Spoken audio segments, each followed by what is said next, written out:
1942 का वक्त है। No one will ever know how many died.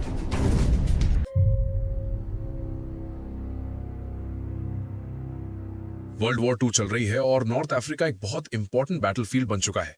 इस दौरान ब्रिटिश आर्मी ने इजिप्ट में अपना बेस कैंप बना रखा है और वो स्वेज कैनाल को प्रोटेक्ट कर रही है। ये कैनाल उनके लिए बहुत जरूरी है क्योंकि ये दुनिया का सबसे इंपॉर्टेंट शॉर्ट रूट है जो उनकी सप्लाई लाइंस और आर्मी को एशिया और इंडिया से कनेक्ट करता है। अगर ये कैनाल उनके कंट्रोल से निकल जाए तो उनकी सप्लाई रुक सकती है और आर्मी कमजोर हो सकती है। दूसरी तरफ जर्मनी है जिसका लीडर एडोल्फ हिटलर है। हिटलर ने यह समझ लिया था कि अगर वो स्वेज कैनाल पे कब्जा कर लेता है तो वो ब्रिटिश को बहुत कमजोर कर सकता है। इस प्लान को पूरा करने के लिए उसने अपने बेस्ट जनरल अर्विन रोमेल को भेजा जो डेजर्ट फॉक्स के नाम से मशहूर है। रोमेल अपनी आर्मी के साथ यूरोप से लीबिया तक पहुंचता है, फिर वहां से वो सहारा डेजर्ट क्रॉस करके इजिप्ट की तरफ बढ़ता है। उनका मेन गोल स्वेज कैनाल पे कब्जा करना और ब्रिटिश को हराना होता है। इस दौरान सहारा डेजर्ट एक डेंजरस बैटलफील्ड बन जाता है जहां ब्रिटिश आर्मी इजिप्ट की तरफ और जर्मन आर्मी लीबिया की तरफ से आगे बढ़ रही होती है। डेजर्ट की सख्त हालत, शदीद गर्मी, रेत के तूफान और एनिमी पेट्रोल्स की वजह से यहां पर छोटी छोटी बैटल्स और क्लैशेस होते रहते हैं। हर तरफ टेंशन होती है और दोनों साइड्स एक दूसरे को रोकने की कोशिश कर रही होती हैं। इसी सिचुएशन में ब्रिटिश को एक बहुत ही खतरनाक बात का पता चलता है कि जर्मनी ने एक ट्रैप प्लान किया है जिससे ब्रिटिश आर्मी को सराउंड करके खत्म किया जा सकता है।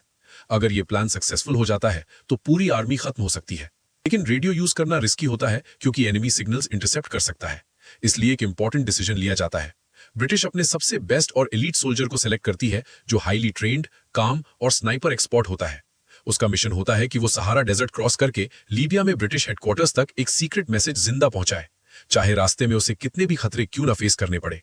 बेस कैंप में एक इमरजेंसी मीटिंग बुलाई जाती है जहां ब्रिटिश आर्मी के सीनियर ऑफिसर्स और स्पेशल कमांड मेंबर्स को एक रूम में इकट्ठा किया जाता है। रूम का एटमॉस्फेयर सीरियस होता है और सब लोग टेंशन में होते हैं। एक सीनियर ऑफिसर आगे आता है और उन्हें बताता है कि सिचुएशन बहुत क्रिटिकल है और एक ऐसा मिशन सामने आया है जो नॉर्मल नहीं बल्कि बिल्कुल इम्पॉसिबल के करीब है। वो एक्सप्लेन करता है कि जर्मनी ने सहारा डेजर्ट में एक डेडली प्लान तैयार किया है जिसमें वो ब्रिटिश फोर्सेस को सराउंड करके पूरी आर्मी को खत्म करना चाहती है। अगर ये प्लान टाइम पे रोक ना गया तो पूरी वॉर का बैलेंस जर्मनी के फेवर में चला जाएगा। मीटिंग में बताया जाता है कि एक सीक्रेट मैसेज को लीबिया में ब्रिटिश हेडक्वार्टर्स तक पहुंचाना बहुत जरूरी है, लेकिन प्रॉब्लम यह है कि रेडियो या किसी भी कम्युनिकेशन का यूज नहीं किया जा सकता क्योंकि एनिमी सिग्नल्स इंटरसेप्ट कर सकता है। इसलिए एक ऐसा सिपाही चाहिए जो इस डेंजरस मिशन को फिजिकली कैरी करे। ऑफिसर्स ये भी बताते हैं कि यह सफर सिर्फ 5 से 7 दिन का नहीं होगा बल्कि एक बहुत ही मुश्किल और डेंजरस जर्नी होगी जिसमें रेगिस्तान के सख्त हालात, शदीद गर्मी, रेत के तूफान और एनिमी पेट्रोल्स हर वक्त हालात मुश्किल बनाएंगे। फिर डिसीजन लिया जाता है कि सफर का पहला हिस्सा आर्मी ट्रक्स या जीप्स के जरिए कवर किया जाएगा जहां तक सेफ एरिया है। इस तरह ऑलमोस्ट 30% सफर ट्रांसपोर्ट के जरिए कंप्लीट होगा और बाकी का पूरा सफर सिपाही को पैदल तय करना होगा। जैसे ही सेफ जोन खत्म होता है वहां से आगे एनिमी टेरिटरी स्टार्ट हो जाती है जहां नाजी आर्मी एक्टिव होती है और हर वक्त पेट्रोल्स घूमते रहते हैं। इसी मिशन के लिए एक एलीट सिपाही को सिलेक्ट किया जाता है, कैप्टन जेम्स वॉकर। जेम्स को क्लियरली बताया जाता है कि उसके पास लिमिटेड सप्लाईज है जिसमें थोड़ा सा खाना, पानी, स्नाइपर राइफल, पिस्टल, खंजर और एक मेडिकल किट शामिल है।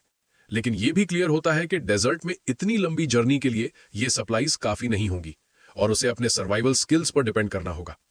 मिशन का एक हिडन चैलेंज ये भी है कि जेम्स को अपने सफर के दौरान खुद ही खाना और पानी अरेंज करना पड़ेगा क्योंकि उसके पास जितना खाना और पानी है तो शायद एक ही दिन में खत्म हो जाएगा। उसे खाना और पानी खुद ही अरेंज करना होगा। जेम्स एक ट्रेन्ड सिपाही होता है जो इस तरह के हालात में जिंदा रह सकता है। जेम्स रेगिस्तान में जिंदा रहने के तरीके जानता था, इसलिए उसे सिलेक्ट किया जाता है। मीटिंग के आखिर में सब लोग चुप हो जाते हैं और रूम में एक अजीब सी खामोशी छा जाती है। फिर जेम्स खड़ा होता है और कहता है, मिशन एक्सेप्टेड। रात के वक्त उसे बेस कैंप से बाहर ले जाया जाता है। एक मिलिट्री जीप उसे सेफ जोन की बाउंड्री तक छोड़ने के लिए निकलती है। रास्ता धीरे धीरे खत्म होता जाता है और आसपास का माहौल ज्यादा खामोश और खाली होता जाता है। जीप रुकती है और जेम्स उसमें उतर जाता है। उसके पास लिमिटेड सप्लाईज होती हैं, एक बैकपैक जिसमें थोड़ा सा राशन, एक वाटर बॉटल, एक कंपास, एक पिस्टल, एक स्नाइपर राइफल और एक नाइफ होता है। उसे एक सील्ड एनवेलप दिया जाता है जिसमें सीक्रेट मैसेज होता है जो लीबिया तक पहुंचाना जरूरी होता है। ये उसकी पहली रात थी। वो सेफ लोकेशन ढूंढता है। जेम्स उसी जगह पर रात गुजारता है, लेकिन वो पूरी रात अलर्ट रहता है।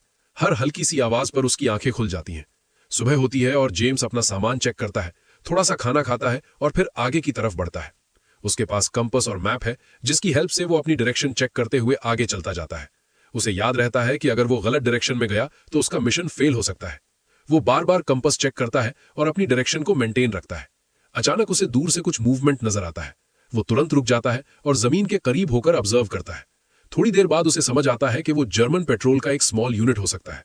जेम्स अपनी मूवमेंट को और स्लो कर देता है। वो अपने आसपास के पत्थर का यूज करता है ताकि कवर मिल सके। वो जमीन के क्लोज रहता है और धीरे धीरे उनके पास से बिना नोटिस हुए गुजर जाता है। ये पहली रियल टेस्ट होती है उसके लिए एनिमी टेरिटरी में।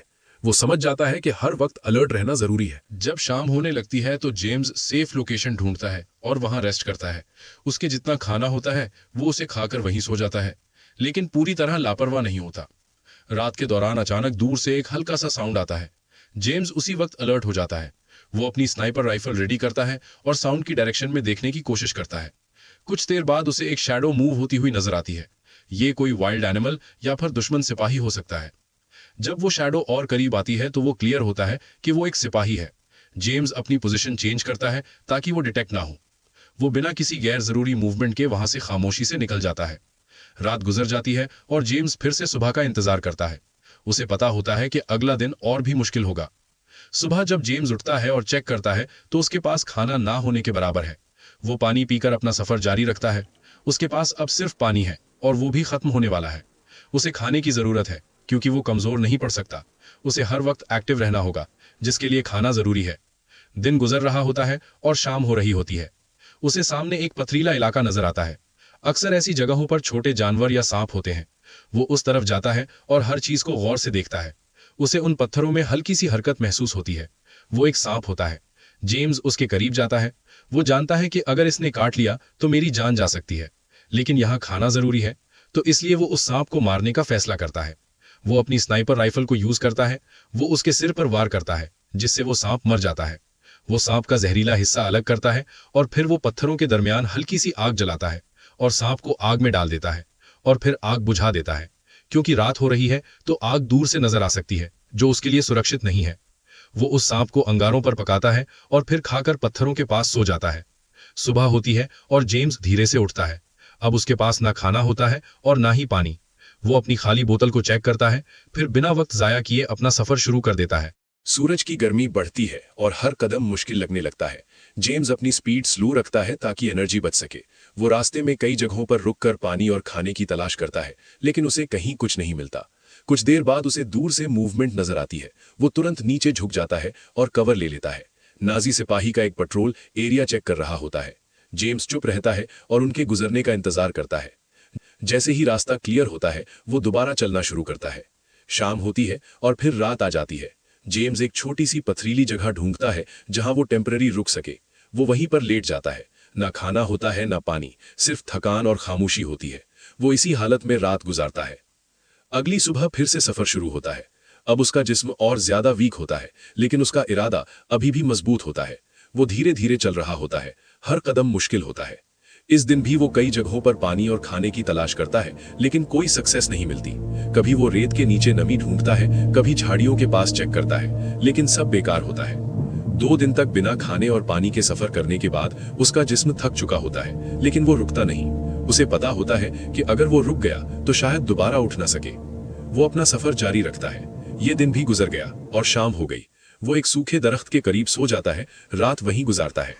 सुबह जब वो उठता है तो उसकी हालत बहुत खराब होती है। गला सूखा होता है, जिस्म कमजोर होता है और चलना भी मुश्किल लगता है। वो कुछ देर बैठकर सोचता है और फिर एक डिसीजन लेता है। अगर आज उसने खाना और पानी का इंतजाम नहीं किया तो वो अपनी मंजिल तक नहीं पहुंच सकेगा। उसे समझ आता है कि डेजर्ट में रिसोर्सेज सिर्फ 2 जगहों पर मिल सकते हैं, या तो एनिमी बेस पर या फिर उन पेट्रोल्स के पास जो गश्त कर रही होती हैं। बेस पर जाना मुमकिन नहीं होता, इसलिए वो पेट्रोल को टारगेट करने का प्लान बनाता है। जेम्स एक जगह सिलेक्ट करता है जहां से दूर तक नजर रखी जा सकती हो। फिर वो जानबूझकर एक छोटी सी आग जलाता है। आग ज्यादा बड़ी नहीं होती, लेकिन इतनी होती है कि दूर से नजर आ जाए।